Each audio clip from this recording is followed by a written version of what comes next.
This is a very serious question. We ought to consider, investigate together.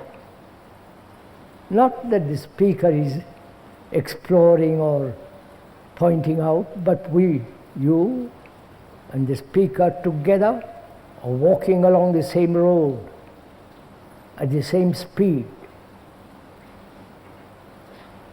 with the same intention, with the same commitment to find out what is the future of man.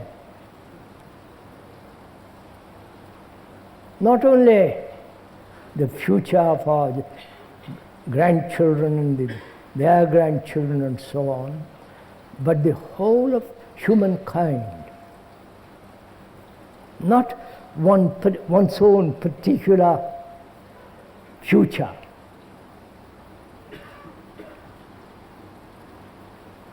And our consciousness,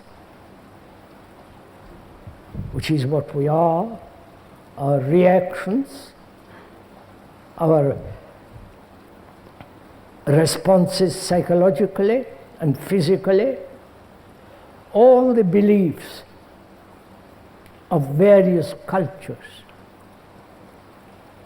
of various people, all the faiths, the dogmas, the environmental conditioning, our fears, our anxieties, loneliness, depression, sorrow, and the constant pain of conflict.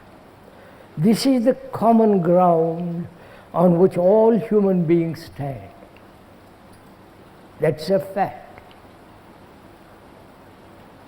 When you suffer, when you are lonely, depressed, anxious, in conflict with your own friend, with your wife or husband, this is the lot of all human beings throughout the world, whether they live in Russia, China, India, Asia, and so on, America or in Europe. Every human being goes through this. May express it differently, may put into words that are not familiar to you. But the feeling, the pain, the anxiety, the sorrow, the uncertainty, the insecurity, faith in something that has no reality but an illusion, vast network of superstition. This is the common lot of all human beings.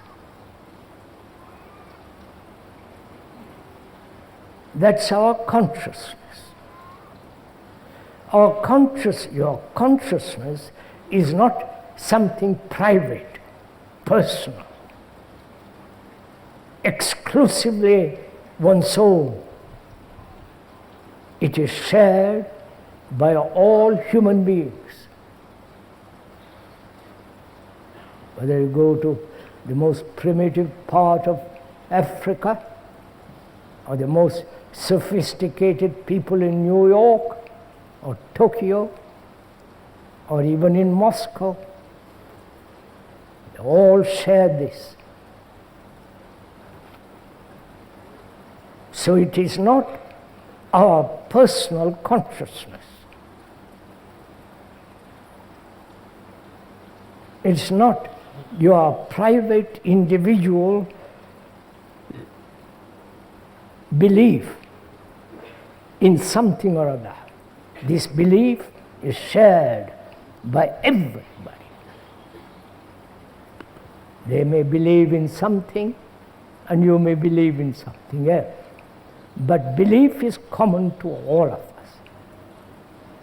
Pain, tears, laughter, humor, the sense of desperate loneliness. anxiety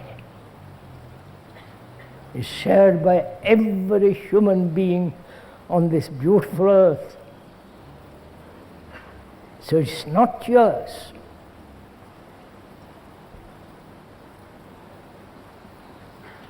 And this consciousness is the self, the me, the person, the ego. And this ego is the common ego of mankind. This is very difficult for most people to accept and see the truth of it, because all of us are conditioned to believe that we are separate human beings, separate souls, which religions have encouraged.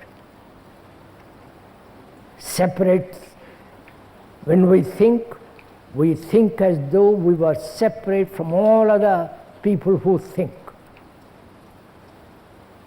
Thinking is common to all of us, whether the highly educated, sophisticated thinker, philosopher, or the person, the most primitive person in a small, little, withered hamlet or a village or a hut, he also thinks. Thinking is common to all of us. Therefore, it's not your individual, private thinking.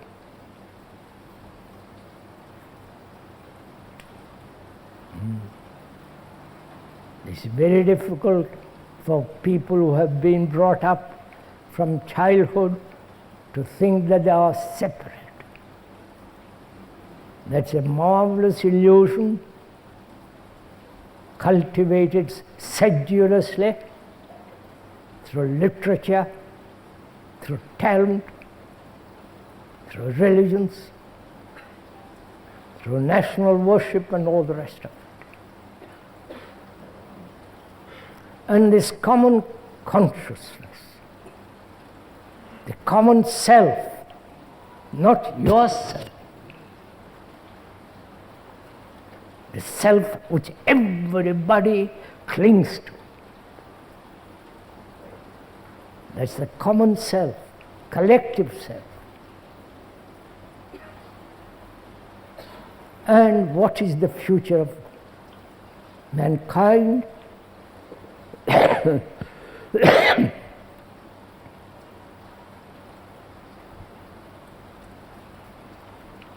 That mankind has evolved collectively through millennia upon millennia.